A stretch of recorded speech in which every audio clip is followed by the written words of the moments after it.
Hey YouTubers, Mike Martins here with the Mike Martins channel. Thanks for joining me, guys. So I've been covering the Ireland housing crisis. Now if you look, none of my videos are that old. The oldest video I have is 6 months. Why? Because this housing crisis is spreading like a cancer to all the English-speaking countries. They usually start in the more southern cities and move their way up. Like it started in London 10 years ago, it started in San Francisco 10 years ago, and it moved its way up the coast, all the way up to Vancouver, past Vancouver, and down to the Tijuana border. So it's like a little cancer that spreads around. Now, Ireland is a very interesting housing crisis. It's because they are revolting against it. So here you go. Foreign investors going to Ireland, finding better deals in Ireland. Ireland housing disaster. Wow. 9,846 people, homeless people in Ireland, and Ireland housing depression. So I've been covering Ireland on and off for a good while now, for the last 6 months, because the cancer is spreading there. Now, where's it going? Northern Ireland! For those that don't know, Northern Ireland's another country that borders Ireland, and the capital is Belfast. And Ireland, the capital is, I'm out of it right now. Like, it's just like a brain fart. Dublin. Yeah. Okay. So, Northern Ireland house price growth highest in the UK. So, where are they moving north? And Edinburgh, Scotland is the same thing. They're moving further north as this housing crisis spreads. Northern Ireland house price growth highest in the UK. Northern Ireland house prices were the strongest performing in the UK during 2017, with a 5.8% increase, an average of £139,000, research has found. But UK-wide house price growth slowed sharply in 2018, drew to a close, recording its weakest annual growth in nearly 6 years, according to the Nationwide Building Society Index. Across the UK, the average house price in December was £212,281.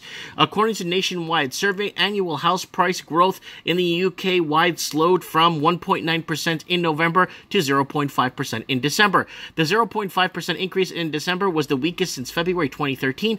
House prices were down 0.7% per month over month in December. In contrast, housing prices were up nearly 6% in Northern Ireland. However, the market is still in recovery from the crash that began in 2007. So what is that trying to say? Nothing fully recovered from 2007, and a lot of places that did not see a decline in 2007 are up the creek without a paddle right now, because they're in a lot of trouble. According to the separate government house price index, average house prices here peaked in 2007 when they hit $224,000 in 2007 before crashing to their lowest to £97,000 in 2013, around 60% below peak. That is the average. With the average income, that's the average price that should be in Northern Ireland, because that's roughly a good price for a house. That's about $120,000 US. That's a really good price for a house. It's a good accommodation to get you started, but wages are a lot lower in Ireland than they are in parts of the United States and Canada, so you got to be careful with that too, right? So it puts the standardized house price in Northern Ireland at $135,000.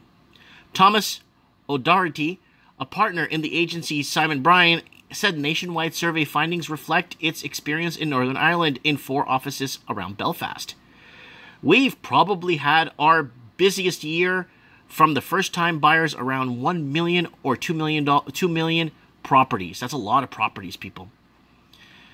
2 million pounds. Oh, 2 million pound properties. So that's wealthy investors. Most first-time buyers will lead to properly people trading up middle homes and then up to more expensive properties. And he said the survey demonstrates that Northern Ireland was one of the most affordable regions in the UK in which to buy a property.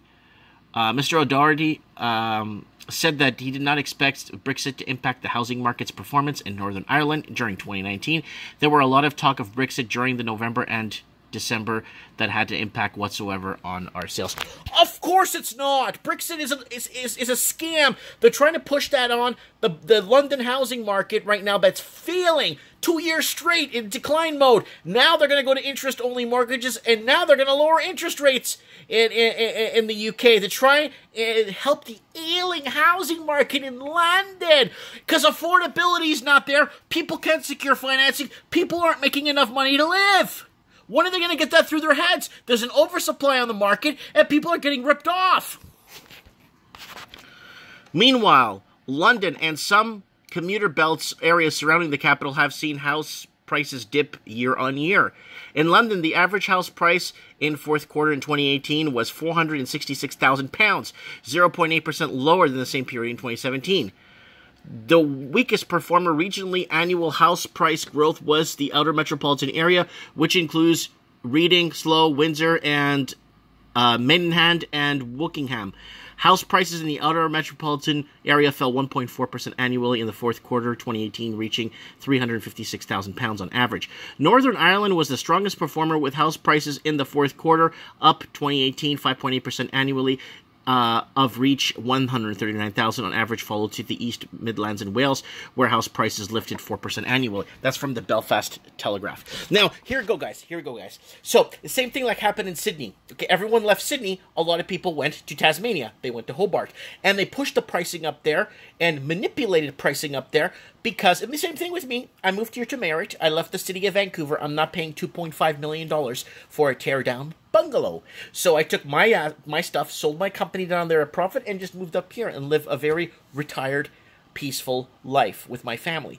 And that's what's happened. Now, what's happening in Dublin is that companies are having such a hard time employing college graduates because they can't even afford to pay the rent and damage deposit when they move to the city once they finish their studies.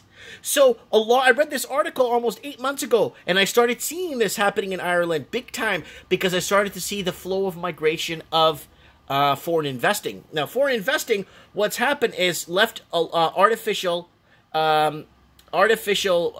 property prices artificially inflated, which left property owners rich on paper, but it's left a lot of these cities turning into empty shells. But what I like and what I like that's going on in Ireland is they're fighting back, they're protesting, they're doing their thing. There's like 10,000 homeless people, and 3,000 of them are children in Ireland. So this shouldn't be happening. It's like the infrastructure is there.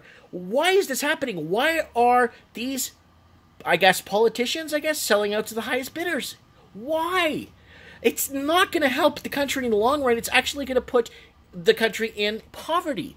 Anyways, guys, so if you're living in Ireland, I'd like to have you on my show, Trends in the Housing Market. Please join my show. Add me on Skype, Mike Martins, MikeMartins, 1980. Add me on Skype. I'd like to have you on my show. I'd like you to be a regular on my show to tell us what is happening in Ireland, where things are headed. If you live in Belfast, that's fine. If you live in if you live in Dublin, wherever in Ireland, if you live in Middle England, let me know. I want to know what's going on there with boots on the ground in Ireland. Let me know. Add me on Skype. Send me a message. Let me know where you are so I know, and I can schedule you to be on the show, and we can just talk it out.